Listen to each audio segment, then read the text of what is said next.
Welcome back to MCQs. Which of the following is the best representation of the enzyme cascade involved in blood coagulation? For options, they has given reactions like this.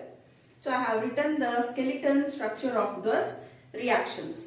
So here I have written that skeletal structure and options. Option number 1, fibrinogen in the presence of thrombokinase gets converted into fibrin, and again this fibrin converts prothrombin into thrombin.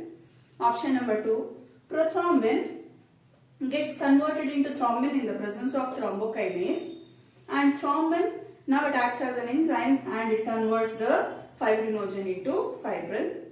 Option 3, prothrombin, it converts thrombokinase into thrombin, and this thrombin catalyzes the conversion of fibrinogen into fibrin.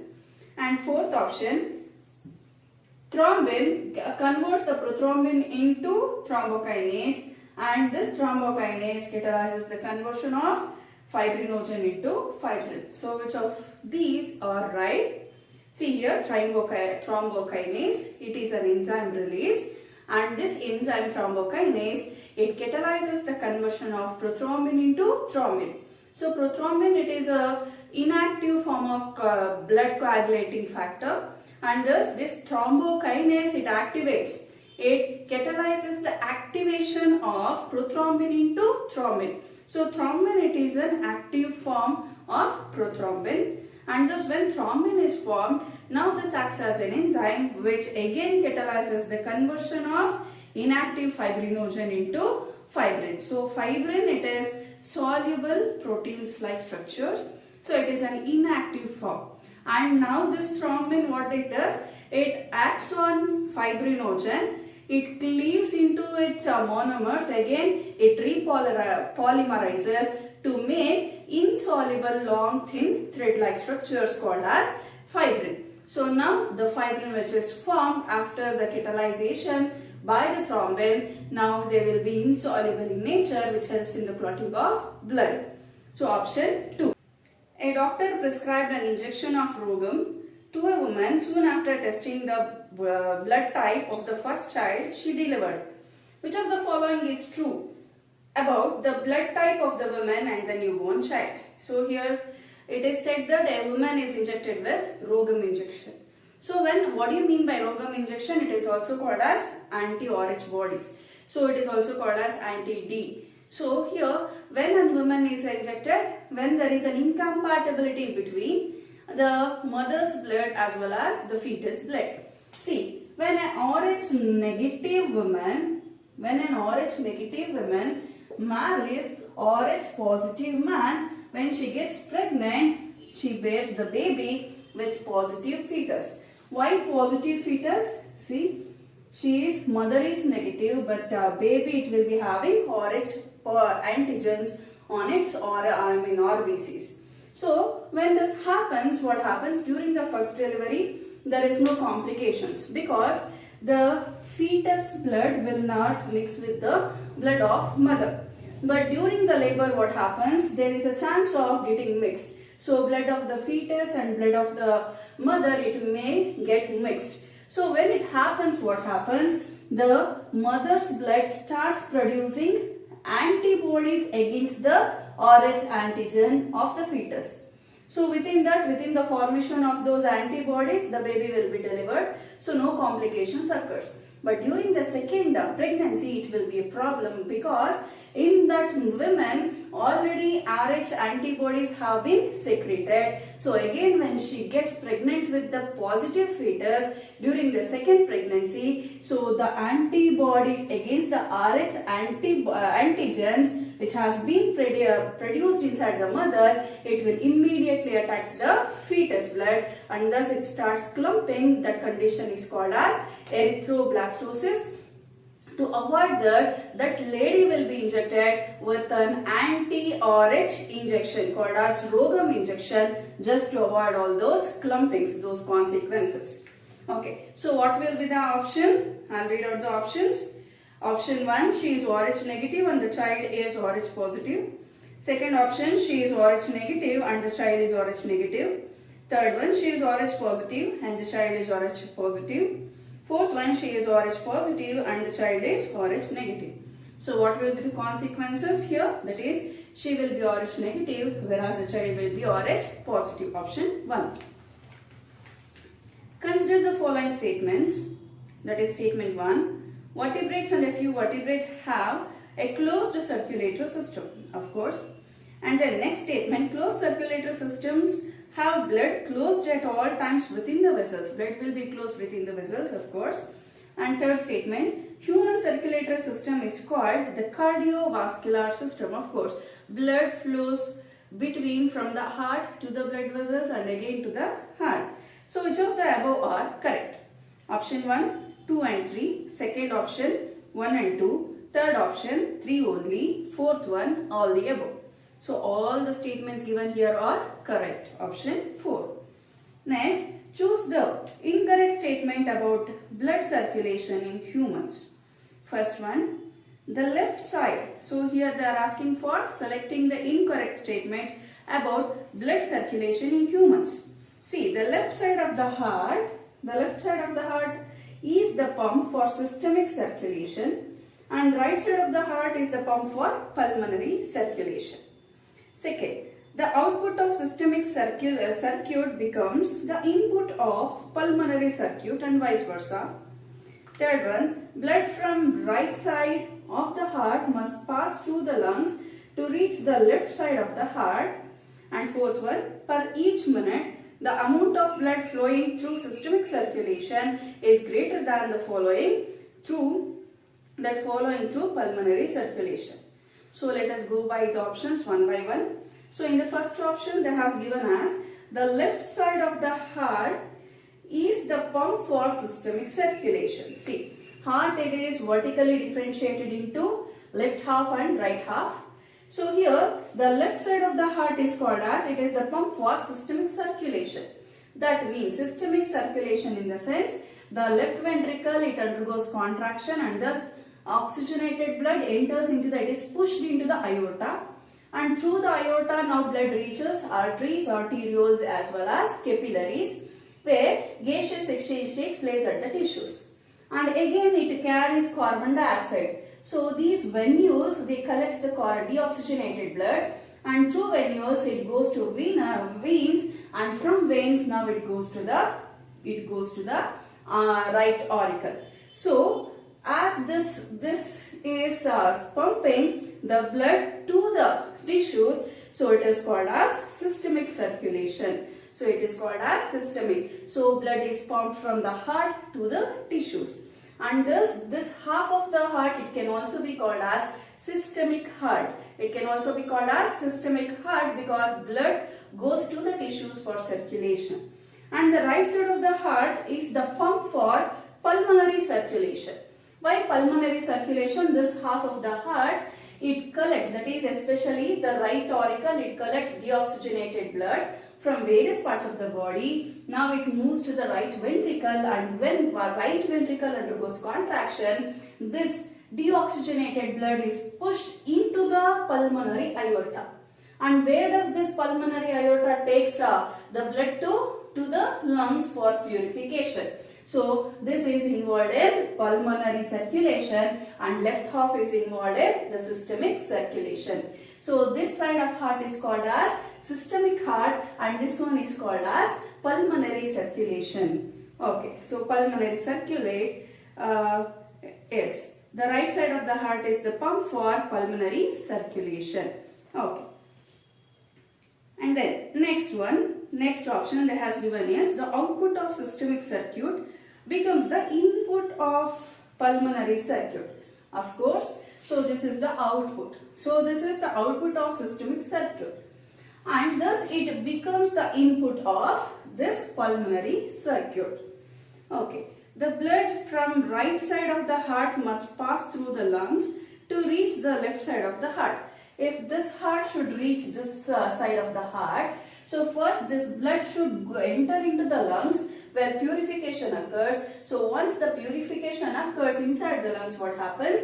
That oxygenated blood now enters into the left side of the heart, which goes for the systemic circulation. And then Fourth one, per each minute, the amount of blood flowing through systemic circulation is greater than the blood flowing through the pulmonary circulation. No, it is the same because same amount of blood will be received into the auricles and ventricles and same amount will be pushed here. So option 4. Which layer of the heart or pericardium serves the dual purpose of lining of pericardium, pericardium and forming the outermost wall of the heart? Option 1, parietal pericardium. Second one, visceral pericardium. Third one, fibrous pericardium. And fourth one is myocardium. See, heart, it is covered by the membrane, is a protective membrane called as pericardium. And this pericardium can be differentiated into the outermost called as parietal pericardium. And the inner wall is, inner layer is called as visceral pericardium. And after that, we go to the walls of the heart. There are 3 different walls of the heart. So outermost is called as epicardium, then comes myocardium, and then comes endocardium. So which is the common wall here present? That is epicardium. So epicardium is also made up of visceral pleura. So which is the, visceral pericardium. So which is the correct answer here? That is second one, visceral pericardium. Next question. Consider the following statements. Statement 1. Arteries or blood vessels that carry blood away from the heart. And then second statement. Aorta is the main artery leaving the heart. Third one. Pulmonary artery is the only artery that carries oxygen. Which of the above are correct? So options. Option 1, 1, 2 and 3. Second one, 1 and 2. Third one, second and 3. And fourth one, none of the above. So which of them are correct here? That is statements 1 and 2 are correct. So option 2. Pathway of myogenic impulse conduction is. So what is the pathway of myogenic impulse conduction? Let us look at the options. Option 1, ACAN to AVN to Purkinje fibers and bundle of hairs. Second option, ACAN to AVN to bundle of hairs to Purkinje fibers. AVN to bundle of hairs to SCAN Purkinje fibers, and fourth one, AVN, SCAN bundle of hairs and Purkinje fibers. So from where does this impulse starts? It starts at the SCAN and then goes to AVN, and from here AV node, it carries the impulse. So it undergoes the division, that is left and right branches. So this is called as the bundle of hairs. It undergoes right as well, left as well as right branches, and then these branches gives rise to the minute fiber-like structures called as Purkinje fibers. So which is the right option? That is option 2. SAN to AVN, AVN to bundle of hairs, and then finally to the Purkinje fibers. Option 2. Next, if due to some injury the caudate tendinae of bicuspid wall, so here is the bicuspid wall. So caudate tendinae of this wall of human heart is partially non-functional. So if caudate tendinae, from where it attaches the bicuspid wall, it will be attached to the inner walls of the ventricles through the string of beads called as caudate tendinae. So these caudate tendinae, what it does, during the powerful ventricular contractions, as these are attached to the inner walls of the ventricles, due to the powerful contractions, ventricular contractions, so these caudate tendinae avoids the collapsing of these walls into the auricles. So that is the main importance of caudate tendinae. So now let us look at the question and options. So here they have given what would be the, if due to some injury the caudate tendinae of the bicuspid wall of the human heart is partially non-functional, what would be the immediate effect? Options. Option 1, heartbeat would become irregular. 2, blood will tend to move back into the right atrium. 3, the flow of blood into pulmonary artery will be reduced. Fourth one, the flow of blood into aorta will be slowed down. So what is the option here? Which is the right option?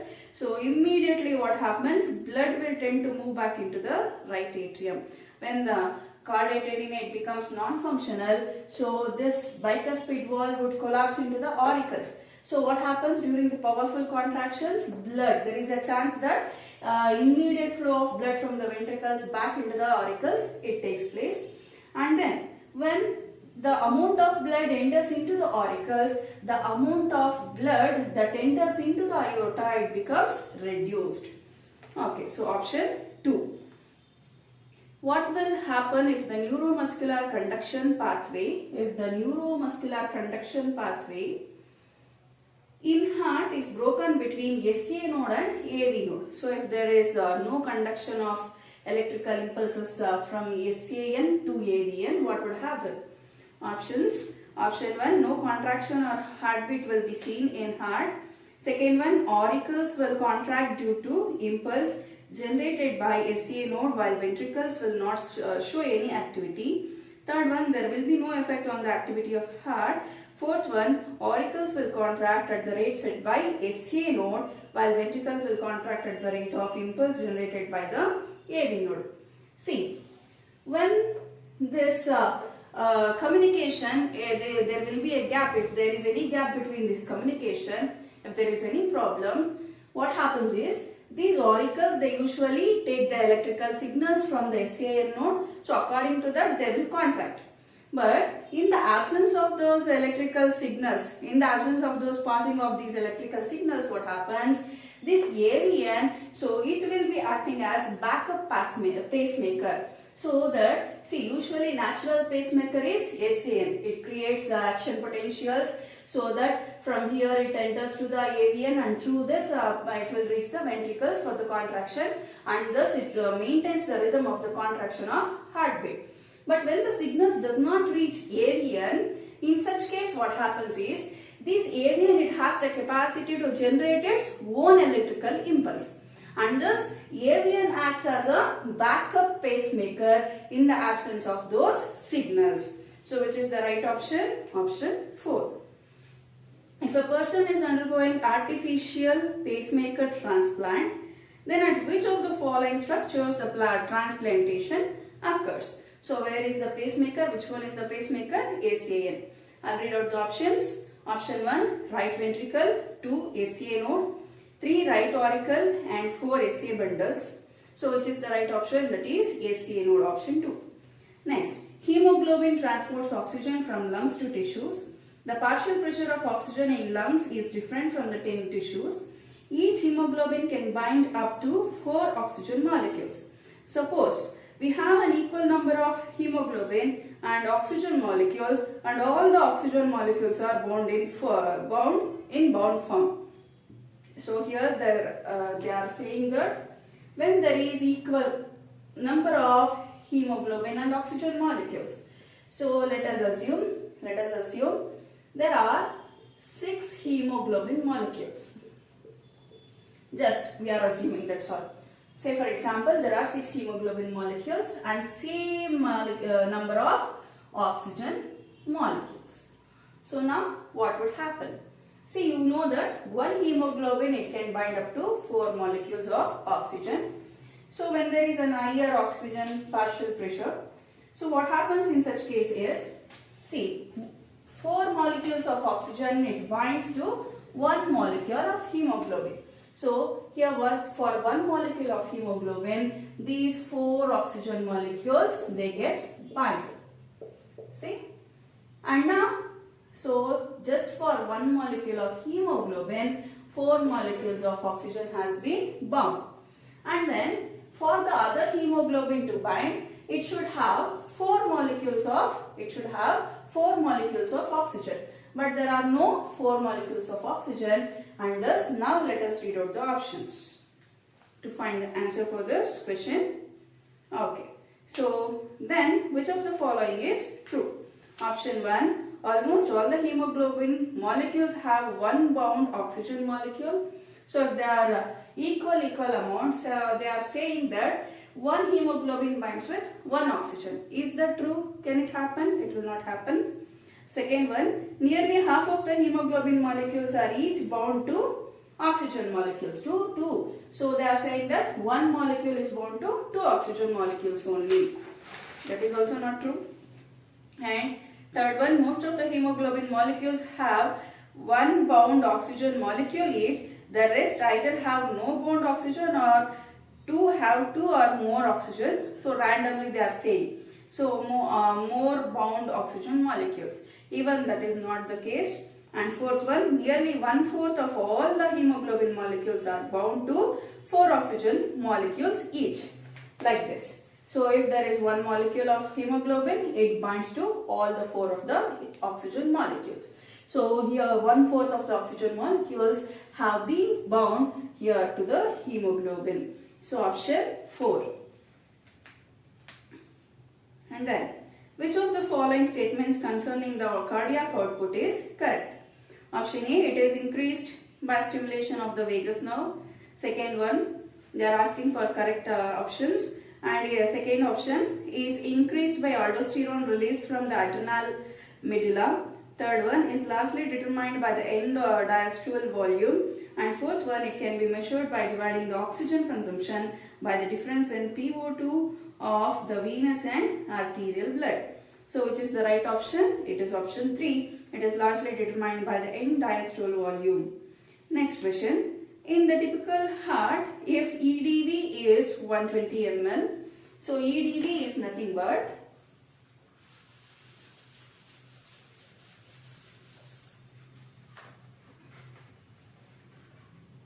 in the typical heart, they has given the value of EDV.